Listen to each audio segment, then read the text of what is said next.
Second Life, Museum of Nuclear Warfare, archival tape number 2017-001. The date is 4/24/2017. At the present time, I am speaking with Ricky Babcock, licensed practical nurse and former U.S. Army medic and clinical specialist. Mr. Babcock was the medic assigned to debrief the survivors of USS Pueblo AGER-2 upon their return from North Korea on the 23rd of December, 1968. Mr. Babcock, hello. Hey, how you doing, Ted? Oh, very, very good. Thank you for agreeing to do this interview. At any time, if you want to stop the interview, we can do that, and we can resume when you're ready. So I guess I should start right into the questions that I have for you, and I do have quite a few. To start, Mr. Babcock, I'd like to get some background on you. Can you tell us a little bit about the circumstances of your enlistment and your early career? Sure. I received a draft notice in June, I think it was, of 1967, and I decided I was going to join the Navy with a couple friends of mine, but his brother couldn't pass the entrance exam, so I figured, well, 2 years in the Army is probably going to be better than 4 years in the Navy, and I went ahead and reported for induction. And after basic training, I was sent to Fort Sam Houston, Texas, and that was in October, I believe it was, of '68. And while we were at Fort Sam Houston for combat medical training, the Pueblo had been hijacked by the North Koreans, DPRK, and at the time, we didn't know what was going on because we were just end of January, we received our orders where we were going to be going, and almost all of us had orders for Vietnam.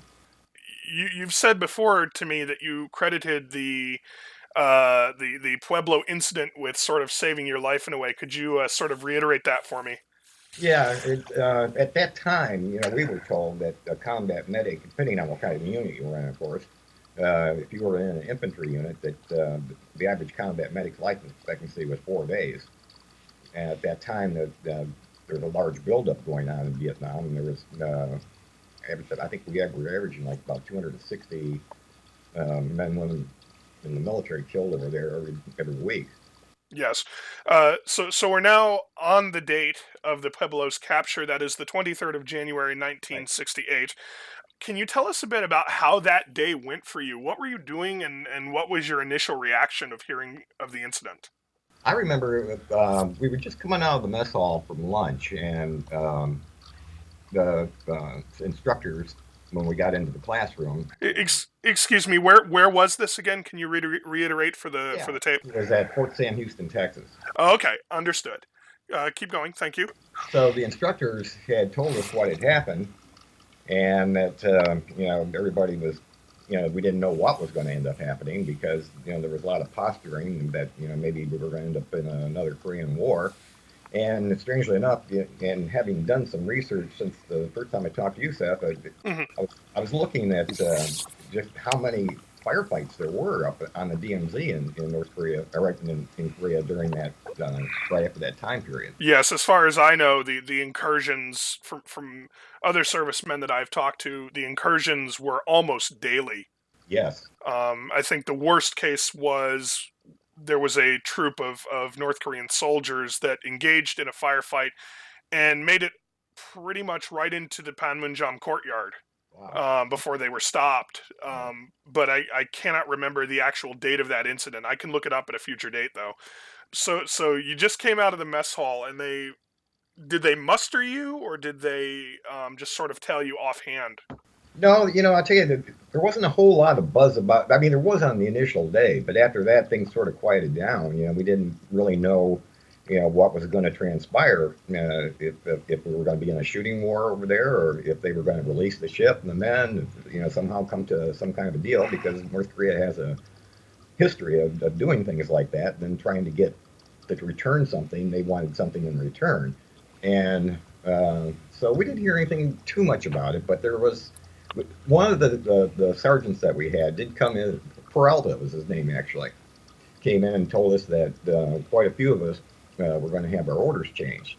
I'm just sort of wondering, sort of to fill in the gap, because I know there was probably a really long gap between the actual date of the incident and the date that you went over. What transpired during that gap? Did you move around? Were you reassigned? No, we were still in class, so our Hmm. class didn't graduate till the end of about the middle of February, I think it was. In January was when there were about 80 of us, I think it was, that had our orders changed from Vietnam to Korea.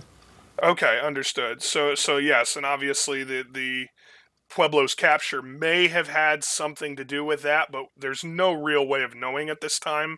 Did they? Well, the reason why I think it Go did ahead. was because we in our class, all the combined class, there was about 260 of us, I think it was. Mm, And when we got our orders, our initial orders, there were, I think, 3 or 4 people that, other than that, didn't go to um, Vietnam, and then one of them had orders, I think, for Germany. I think there was a couple for Korea, mm. and one was a stateside thing for something else. I don't. I think he was going on to become an X-ray tech. Okay, so still around the time of the Pueblo's capture, were you instructed at this time to keep anything secretive, or were you told that this was restricted information at the time? No. Okay, so it was okay for you to tell family and Yeah. As a okay. matter of fact, I called my mom and dad that night that my orders were changed. But I had talked to him on the phone before that because my brother, my older brother, he was in the Korean War, Hmm. and he was the one that was telling me. He said, "Well, if you go to Korea, he said, the winters there are brutal," and he wasn't kidding. Yes. So the actual incident of the Pueblo was public information at the time. It was. Okay, they did not keep anything secret as far as you can tell. The only thing that was probably going, and I know there was probably a lot of diplomatic stuff going on behind the scenes, but Mhm. we were never privy to any of that. We don't know, what demands they were making, what demands we were making, other than the fact that we wanted the ship back, and that we were told that the ship had been plotted to be 15 miles outside Yes, the.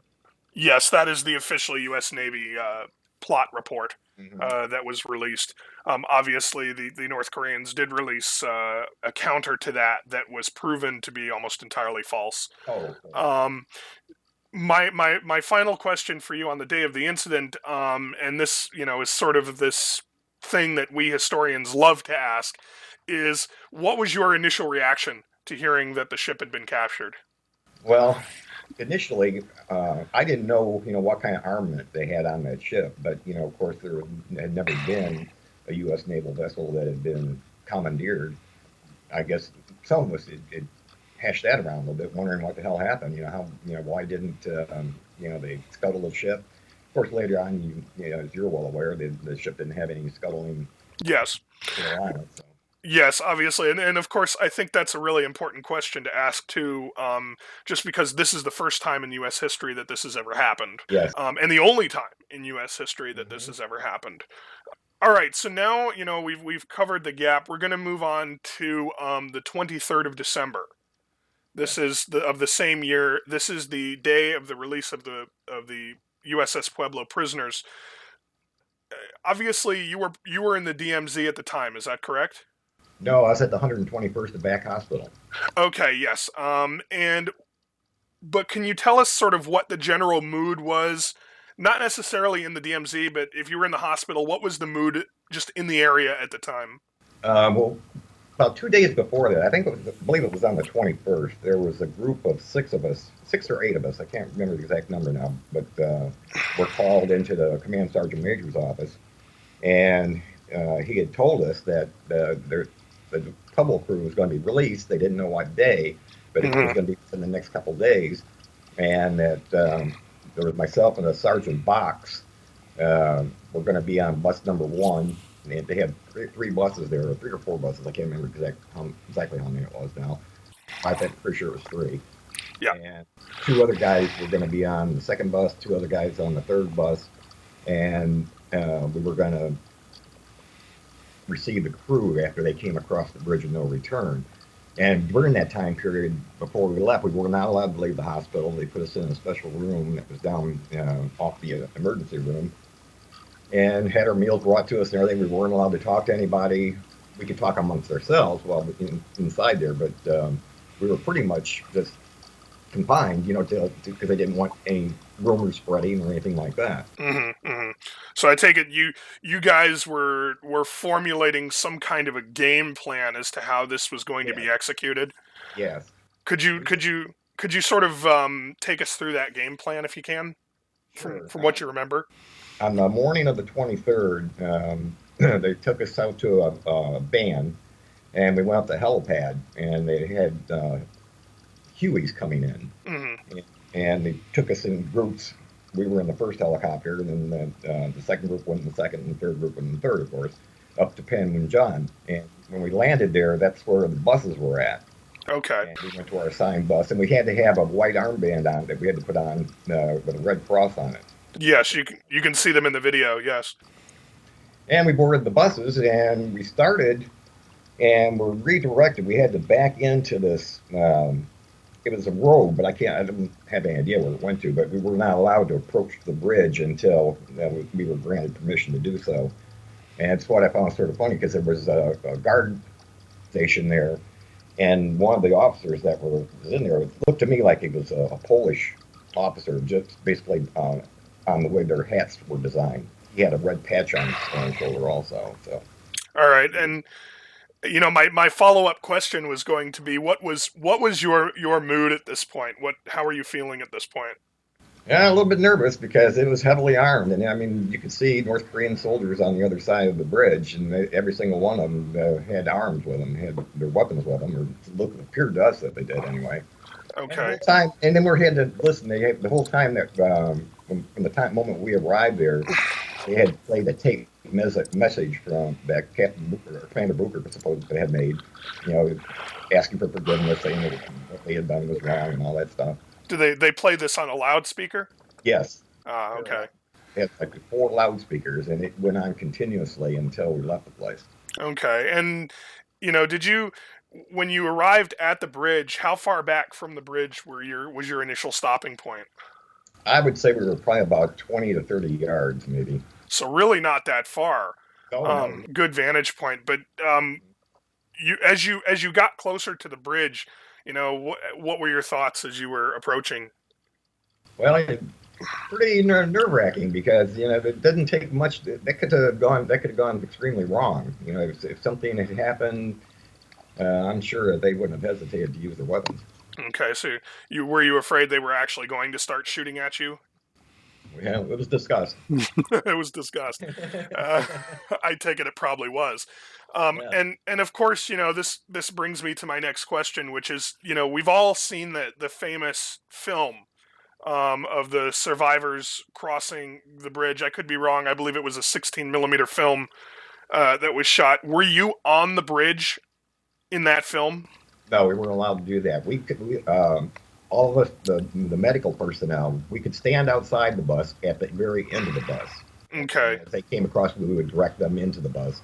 Actually was outside for about maybe a minute or two, and then Sergeant Box asked me, he said to go back into the bus. He said, as they come in, he said, you can give them, some warm clothing. We had cigarettes for them if they wanted cigarettes, and blankets, that they could wrap around them because it was cold. It was a very cold day, and they were out there just in those blue, I call pajamas. Yeah. So, and of course that brings me to your initial impressions of the Pueblo survivors. What were they? Oh God, they looked horrible. They're completely malnourished. You could see the bones on their cheeks sticking out. That you could tell where a person's lost a lot of weight, and every single one of them was very, very thin. Okay. And some of them had bruising on their hands.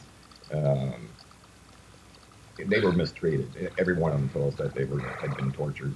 Could you tell us if any the outward signs of having been tortured whilst in North Korean custody? Oh, it's just eyes sunken in. They, like I said, they were extremely thin. I think they were scared too that something was going to happen, that they weren't going to be allowed to cross, because there was a bit of a delay in actually letting them cross. We had expected them about 15 minutes sooner than when they were actually released. and all of them just, I mean, they were all happy. The very first guy that came on actually kissed me on the cheek, and he said, "Oh, it's so good to see you." And they talked amongst themselves once they got on there, but not real loud. They were very happy to be across, and except for Commander Booker, he was treated rather harshly, I think. Did you speak to Commander Booker immediately on scene? I shook hands with him as he came on the bus and said, "Nice to see you, sir." And he sat there. He was in the seat exactly just opposite of mine. He had a guy and two men in the suits. All right. Who did you think these two men were at the Oh, I time? knew they had some kind of intelligence group. I was thinking maybe they're CIA or something along those lines. Yes. What were the actions of these two men when you were on the bus? Did they speak to him? Did they talk to him at all? Oh yeah. They were asking him questions from the moment he sat down, and it was frustrating for him because he would try to answer, and the other one would be asking him a question at the same time, and it was like his head was going spinning on a wheel, just back and forth, back and forth, back and forth. I heard clearly asking him if any documents were still on board, and he said yes. They had a shredding machine, but apparently it didn't shred as fast as they had expected Yes. it to. Can you tell us any of the other questions that they asked him? Do you remember? Yeah, they had asked him if he was sure of his distance from the North Korean mainland, and he said he was. That they had checked frequently, about every 10 to 15 minutes. They had kept a running check based on the zone that they were in. I guess they had marked down into certain zones they were going to go in, and that's when all of a sudden, out of nowhere, came the North Korean torpedo ships. Okay. So, did you assume that they were asking him if he was going to defect? I didn't hear that. No, I didn't hear anything about defections or anything like that. I know the one asked him why he didn't just, try to outrun him. Well, there's no way an Ager's going to outrun a torpedo boat. Yes, I think the maximum speed of the Pueblo was something like 12 or 13 knots. Yes, I think there's yes. no way they're going to outrun them. Well, but they had a 50 caliber machine gun, but it was frozen. I mean, they couldn't get it to operate, and the North Koreans had opened fire on them. I believe it was a 20 millimeter cannon. Did Commander Booker or any of the other Pueblo survivors specifically state that the machine gun had frozen? Yes, I did hear that. I heard that from Commander Booker. All right. Okay. They were So, unable to get the canvas off it or something. all right. So that's interesting. I don't think the public is actually aware of that fact. Mm-hmm. I don't think they were ever made aware of that fact.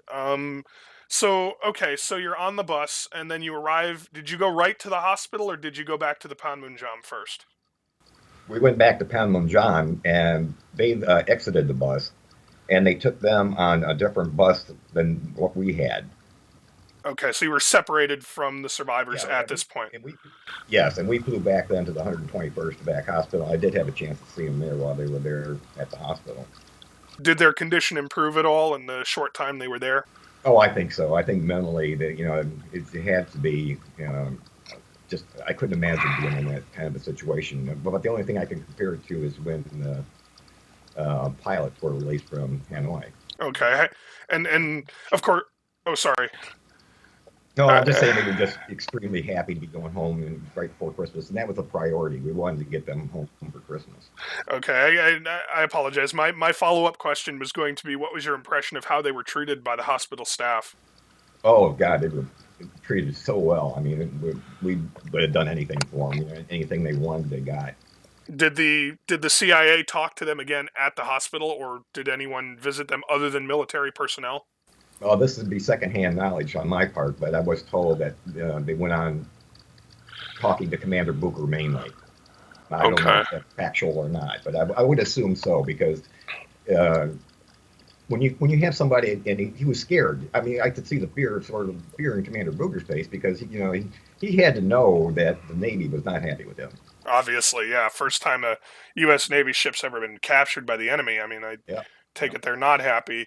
My question to you now, and this is really important: did you see anyone other than military personnel talking to either Commander Booker or any other Pueblo survivor in the hospital?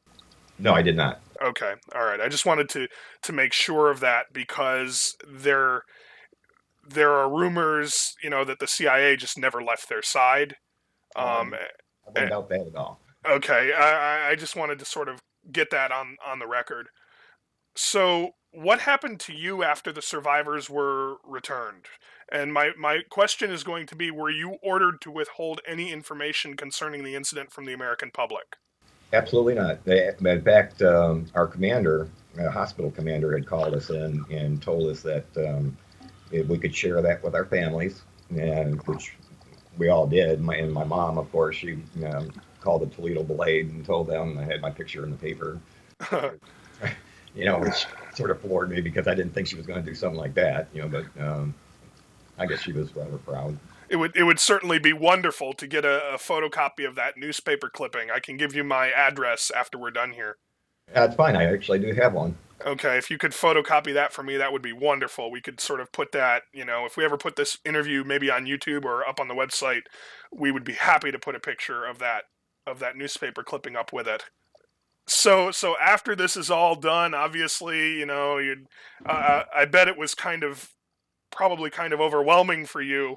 So what happened to you after that? Well, for the first few days, it just seemed almost like surreal, because you knew it was going to be part of history, at the end of the first American ship to be taken like that. And I felt bad, though. I felt bad for Commander Booker because I just felt like, he was just so unfairly treated. I mean, was punished the whole time he was up there, too. He was tortured, and they told him that he'd been tortured and stuff. And it just seemed like they were like trying to find something they could pin on him to make it his fault. That's the way I felt with the questioning we got on the bus. So it was very, very interrogative Mm-hmm. method of talking to him that they were using. Were you contacted by the congressional inquiry in any way? No. Okay, they did not ask. No one asked for your testimony No. regarding any of this. None. Okay, so I guess this interview with me, is this the first time you've ever been interviewed on this incident? Yes. Okay. Um, my Well, I my. think when I did get back, my high school history teacher, Mr. Hoover, uh, Mm, I went over to see him because he was one of my favorite teachers, and yeah. he asked me some stuff about it. We had a nice conversation about it. Okay, and I'm sort of moving on. I wanted to ask you, how has this event impacted your life, would you say? Uh, I thought about it from time to time, but it wasn't until I came across I had seen in the paper where they were having a reunion. I can't remember which one it was now because it was years ago. And it sort of made me smile a little bit inside because, at least they made it back from there and were able to go on with their lives. And it looks like most of them did quite well. Do you have any overall feelings regarding the incident? Well, we were tied down in Vietnam, so the thought of war in Korea probably wasn't. I mean, it was on our minds because we were told that if they were ever going to attack, now would have probably been the time that they would have done it. Since, Mm-hmm. but we still had overwhelming firepower in Japan and stuff. So I don't know.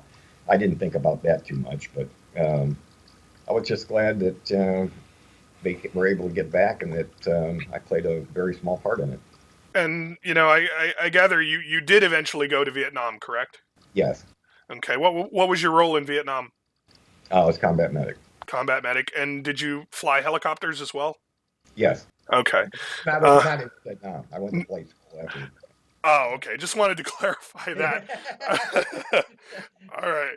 And obviously you survived the Vietnam War, and I'm glad that you did, because then you would be able to talk about this incident for the sake of history. And now I move on to sort of another question I've really wanted to know. I want to know this from the Pueblo survivors, if I can contact any of them, but I want to know this from you as well. Is how do you feel about the continued use of USS Pueblo by the North Korean government as a propaganda tool?